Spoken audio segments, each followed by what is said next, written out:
This afternoon's briefing is Prime Minister's visit to Brunei and Indonesia. We have here with us Secretary East, Mr. Ashok Kant, who will brief you about those forthcoming visits of the Prime Minister. On his right is Mr. Sanjay Bhattacharya, who is Joint Secretary South, who handles these countries bilaterally. What we will do is, in accordance with our usual practice, I'll request Secretary East to make some opening remarks, following which the floor will be open for any questions that you would like to ask on the issues that he makes his opening remarks on. Subsequent to that, if you have any other questions related to Secretary East, he will respond. And finally, if there are any other questions which are not related to today's briefing, and if you would like us to respond, we will respond to that.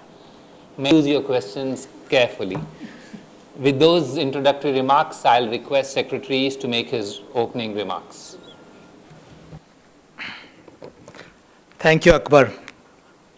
As Akbar just mentioned, Prime Minister Dr. Manmohan Singh will be traveling to Brunei to participate in the 11th ASEAN-India Summit and 8th East Asia Summit on 10th October 2013.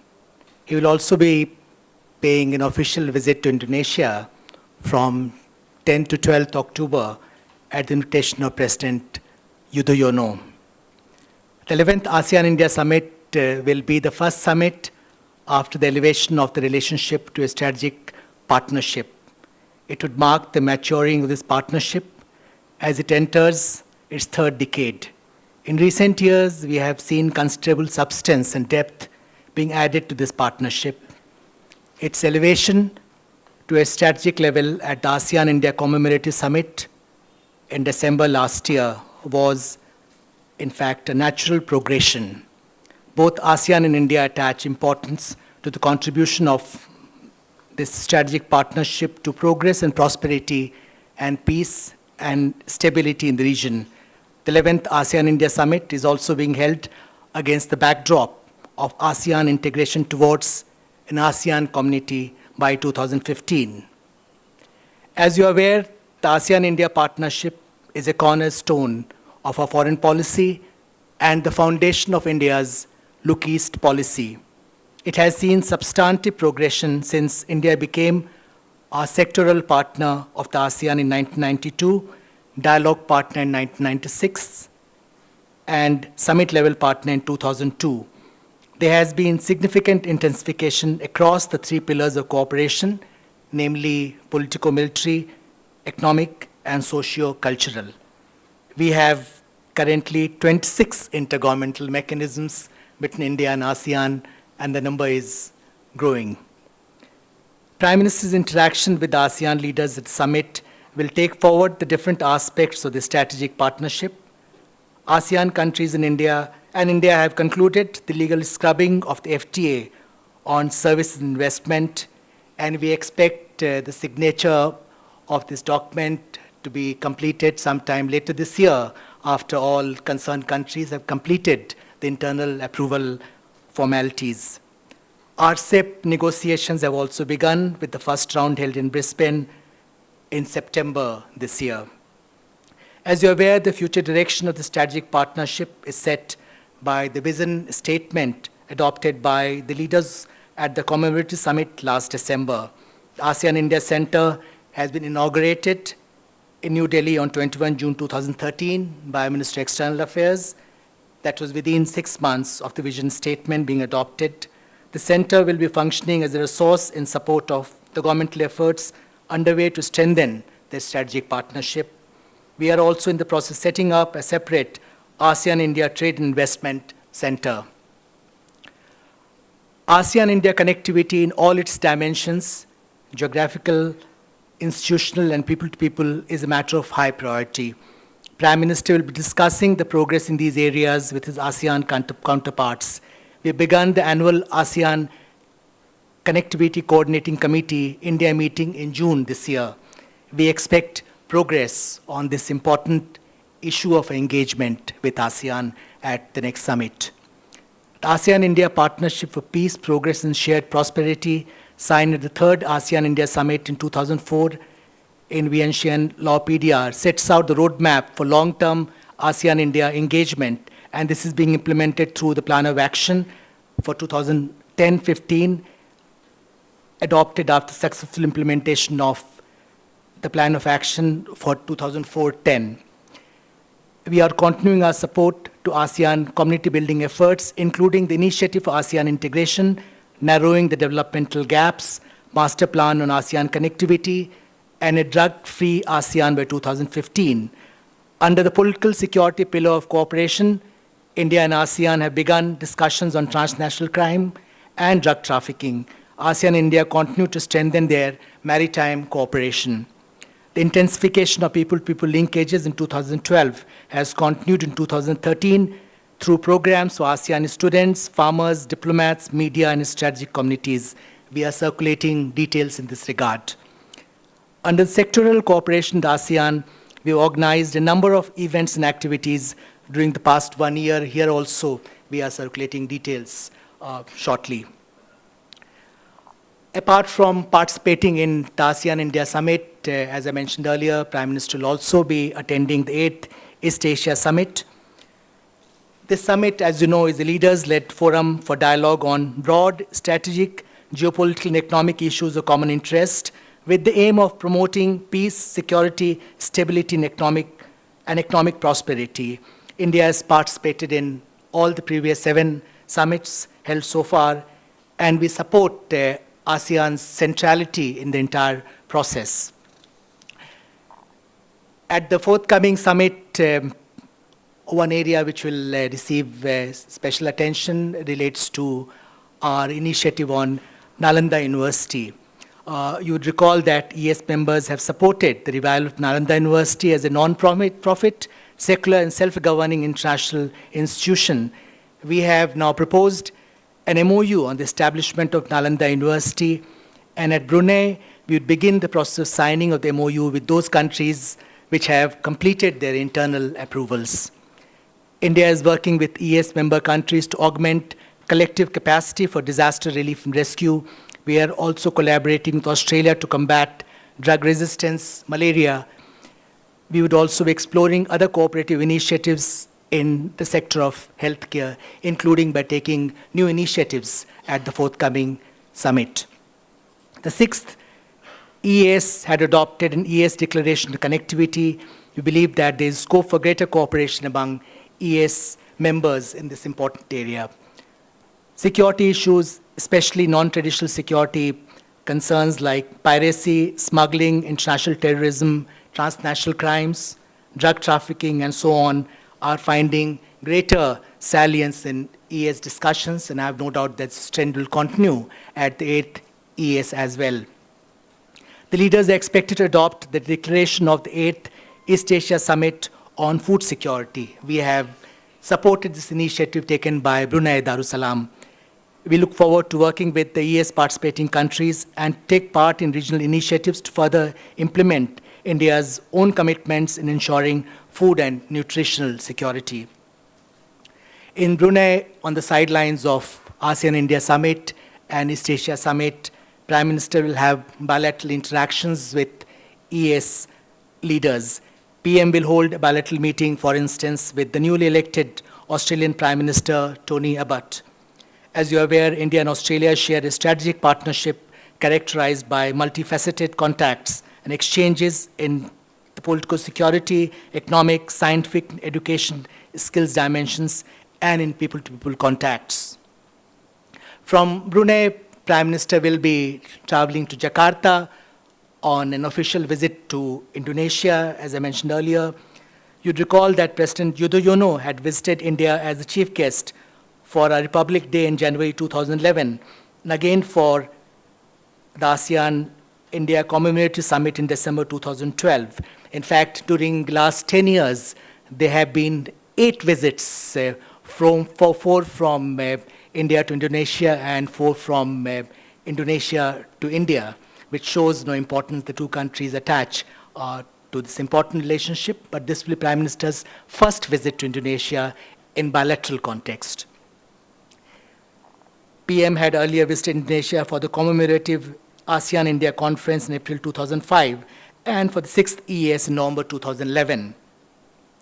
During his forthcoming visit to Jakarta, Prime Minister will have official talks with President Yudhoyono on bilateral, regional, multilateral issues of mutual interest, and will meet with other political leaders. We are working on a number of initiatives to promote our bilateral relations, which will be announced during the visit. India and Indonesia share a strategic partnership which was established in 2005. Our relations with Indonesia are characterized by warm and friendly exchanges, which are diverse, strong, and growing. Our political, security, economic, cultural, and people-to-people contacts are robust and expanding. Following the visit of President Yudhoyono in January 2011, during which we had concluded major agreements on security, trade and investments, connectivity, and cultural cooperation, we have re-energized our institutional mechanisms and created new ones to achieve progress in key areas such as Foreign Office consultations, energy resources, defense and security cooperation, trade and economic relations, space cooperation, and connectivity. We have made rapid strides in strengthening defense and security cooperation. The visit of Raksha Mantri to Indonesia in October last year enhanced our defense exchanges with that country. On the security front, we have concluded MLAT in criminal matters, an extradition treaty, and we are now exploring an agreement on transfer of sentenced persons. Our bilateral trade reached $20 billion in 2012-13. In fact, trade has grown almost 5 times since the establishment of a strategic partnership with Indonesia in 2005. We are positive that the target of $25 billion by 2015 will be achieved. Indian companies view Indonesia as an attractive investment destination and have a significant presence in infrastructure, power, textiles, steel, automotive, mining of resources, banking, FMCG, manufacturing, and other sectors. The visit of Prime Minister to Indonesia is expected to further consolidate and expand our strategic partnership and provide a new focus for future cooperation. We are providing some more details about the relationship in a piece of paper Akbar will be circulating shortly. Thank you very much. These are the opening remarks I wanted to make. I'll be very happy to take any questions you may have. Manish?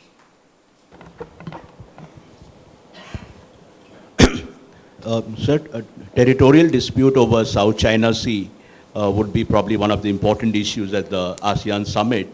How do we look at ASEAN-China talks on the code of conduct over South China Sea?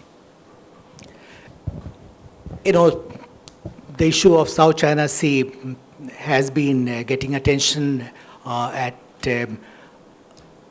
EAS as well as ARF, as also at various ASEAN summits with partner countries.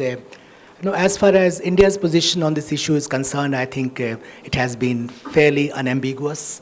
The protection of maritime commons, we believe, is an issue of increasing relevance to growing economies of East Asia. We have consistently reaffirmed the unimpeded right of passage and other maritime rights in accordance with accepted principles of international law. We believe that sovereignty issues that you referred to must be resolved peacefully by all countries concerned in accordance with international law. We oppose the use or threat of use of force. We welcome some recent developments, including the collective commitment by the concerned countries to abide by and implement the 2002 Declaration on the Conduct of Parties in South China Sea, and to work towards the adoption of a code of conduct in the South China Sea on the basis of consensus. Just a minute, he'll bring you the mic. Sir, I'm Ajay from Doordarshan News. This is on FTA on services and investment. How confident are we that we are going to sign it during this summit, or you said that later this year? So, and also the Philippines and Indonesia, if I'm not wrong, they have raised some concerns over Mode 4 transfer of people to people in each other's territory. What is the update on that, sir? Has those issues have been sorted out? All issues pertaining to FTA covering trade in service and investment have been sorted out. The process of legal scrubbing has been completed. There were certain observations by Philippines and Thailand which have been suitably addressed in the document. Now, the concerned countries are undertaking their respective internal approval procedures, and we believe that the signing will take place within the calendar year 2012. Now, this depends on internal procedures in member countries, but we are quite optimistic that will happen this year. 2013, sorry, this calendar year, 2013. Rajiv?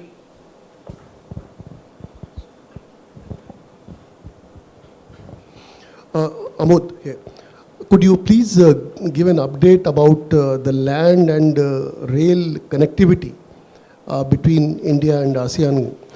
For years, we are being told about the missing link in Moreh, Mizoram, 100 kilometers odd. What is the update, and when do you think that there could be full or complete land and rail connectivity, at least with some of the ASEAN countries? Connectivity with ASEAN is an area of very high priority for us.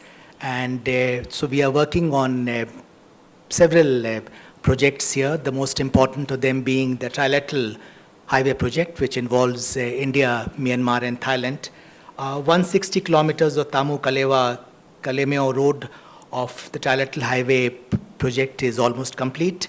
Work has begun on another 120 kilometers on Kalewa-Yargi sector and the repair of 71 bridges on TKK road.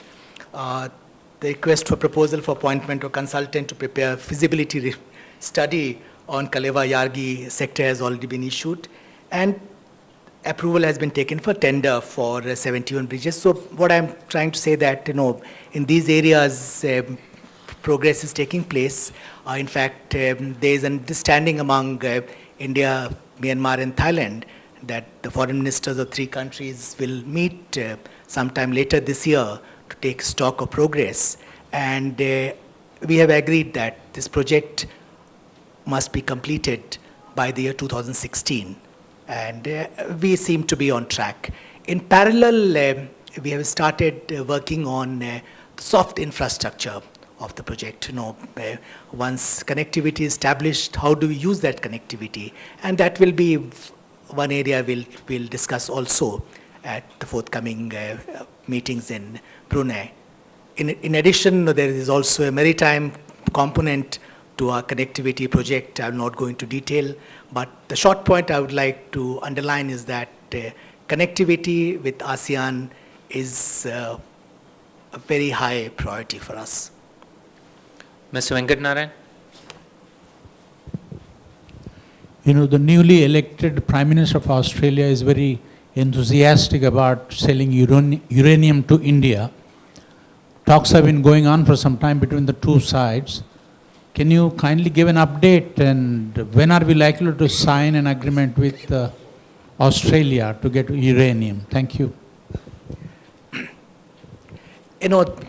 As you rightly mentioned, after taking over as the new Prime Minister, Mr. Abbott has made positive comments about the need for accelerating negotiations between India and Australia on nuclear cooperation. We already have held 2 rounds of negotiations, and we are hoping to hold a 3rd round of negotiations, if possible, in December this year. We haven't yet firmed up the dates, but I believe there is a strong desire on both sides to try and bring these negotiations to a successful conclusion at an early date. Dr. Awad? Mr. Secretary, there was the maritime concern is one of the major issues to take with the ASEAN. I mean, one, you talk about the security and the vacuums of security in this region. And the second is also the maritime Silk Route, which has been promoted as a business instead of the Silk Route, the routine Silk Route. How do India assist the maritime issues with this, with the neighboring countries? Thank you. I will not comment on any vacuum in security because, I don't quite see a vacuum in terms of security architecture in the region. Our focus, as I mentioned earlier, is on trilateral highway as well as, our engagement with ASEAN countries. As I mentioned in my opening statement, India has started a dialogue with ACCC, ASEAN Connectivity Coordination Committee, and the first round took place in June this year. And that's an important forum under which we are progressing our important agenda pertaining to enhanced connectivity with ASEAN.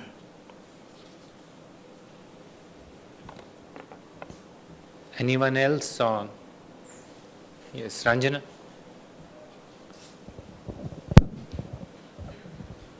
Sir, on this trilateral highway, India has been doing its bit, but I've heard that other countries are not really contributing. Thailand, for instance, is not doing its bit towards the highway. I mean, not as much as it should. So, is the report true? That is not our impression really, because this. I was present when Prime Minister met Prime Minister of Thailand, Yingluck Shinawatra, in late May, and from Thai side there is strong commitment both to trilateral highway as well as maritime dimension of the connectivity project. So likewise, Myanmar has been cooperating quite closely with us with regard to these projects. Naz?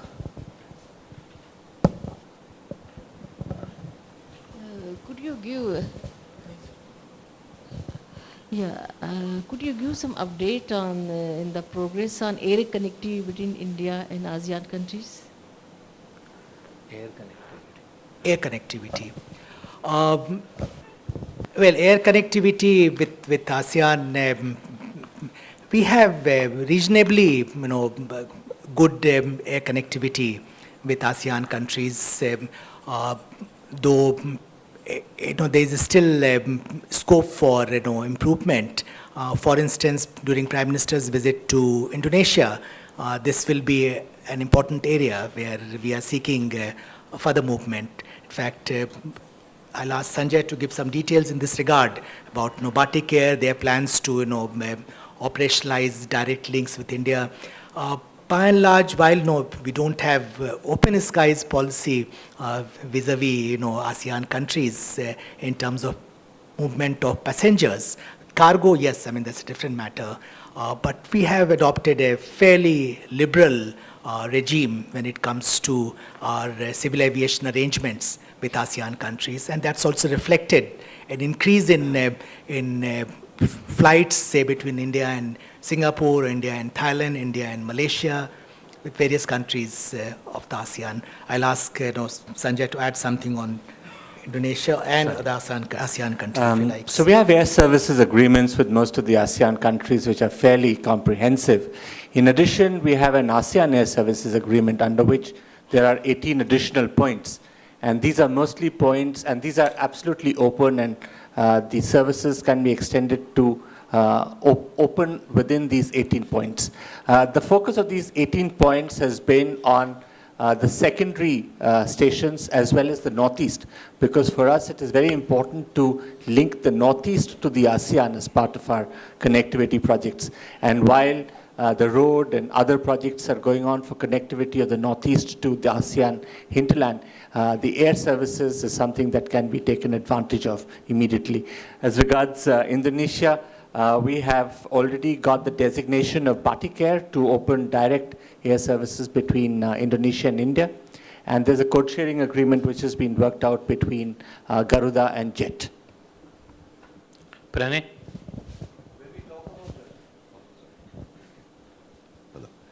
When we talk about trade and economic cooperation with the ASEAN partners, is the Trans-Pacific Partnership, is that going to be raised or discussed at all? How is it going to impact, most of the members here? Because there have been some concerns over that. As you're aware, we are engaged in the RCEP process, but not in TPP process. So we are not,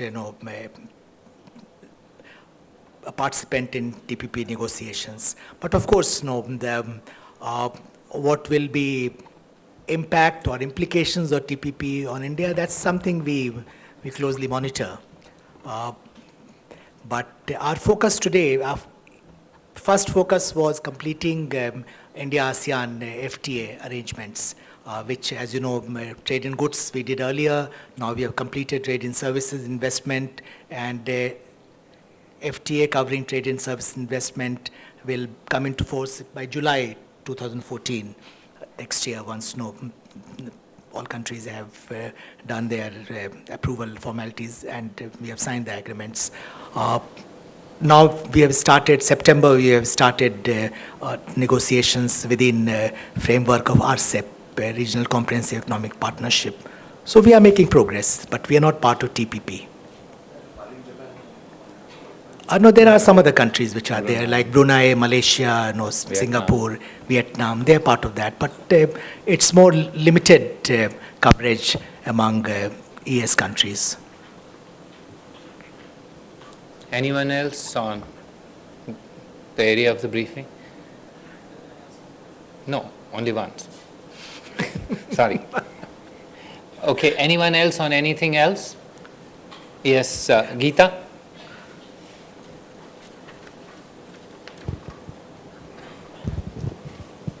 Has the MOD sent any information to MEA regarding the Karen sector infiltration bids and the crossfire that is on at the border areas? Also, is the government going to take it up, given the fact that Salman Bashir, the Pak High Commissioner, has already said that there is no Pak involvement? Geeta, let me try and answer your question, although you know that we never talk about intra-ministerial consultations. But that said, I think you raised an issue which deserves a response in its entirety, and let me try and frame the response to that.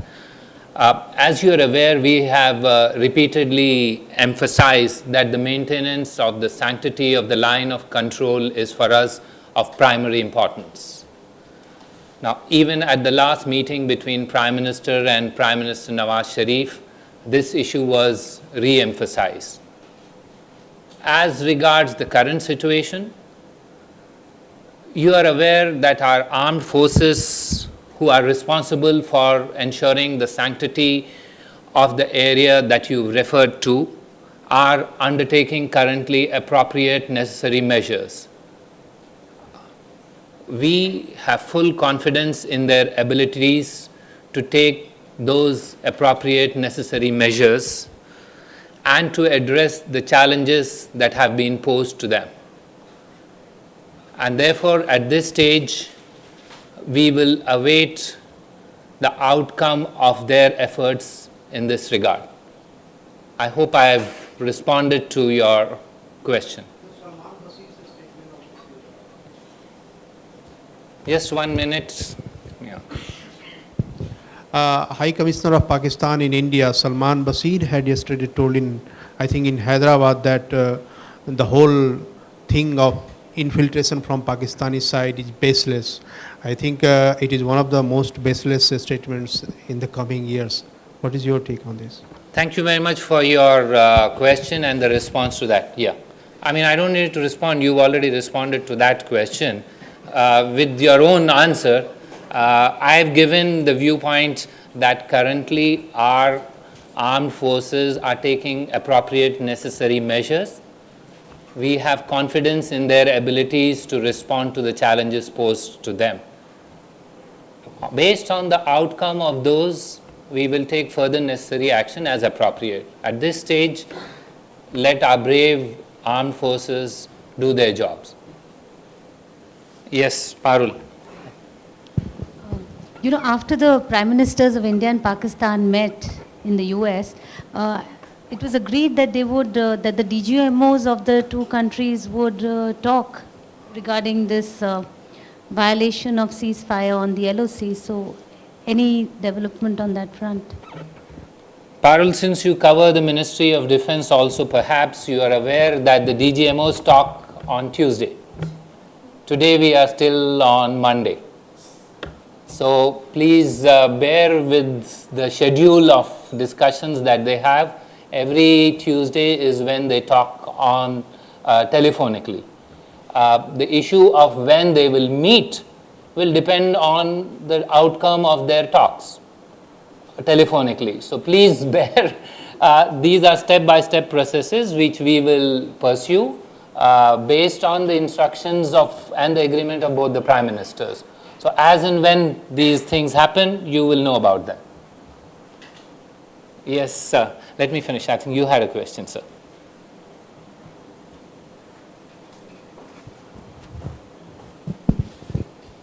Yes, sir. After some days of Salman Khurshid coming back from Moscow, what can you say about the results of his visit?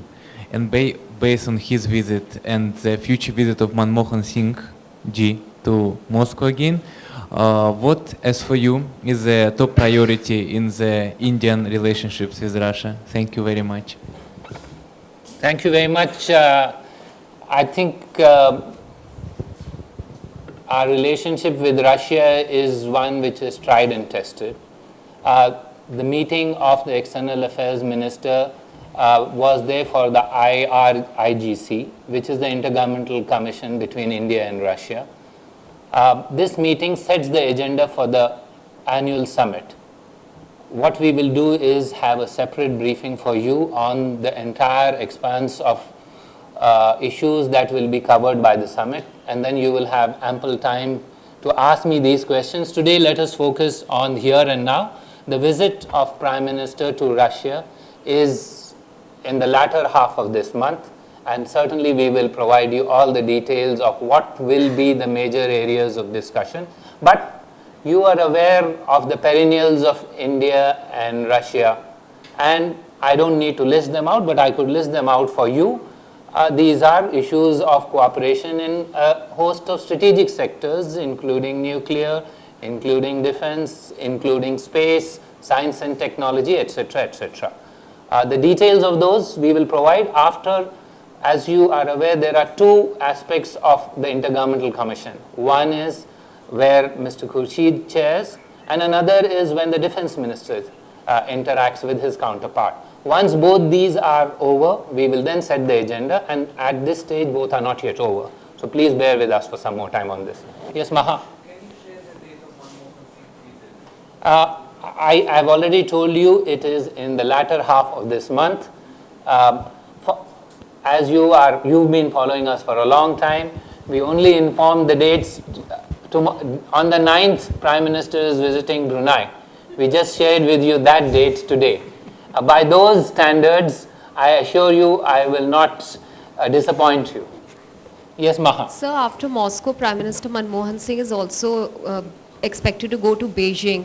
So is China pushing for any specific thing under BDCA in the run-up to Prime Minister Manmohan Singh's visit to Beijing?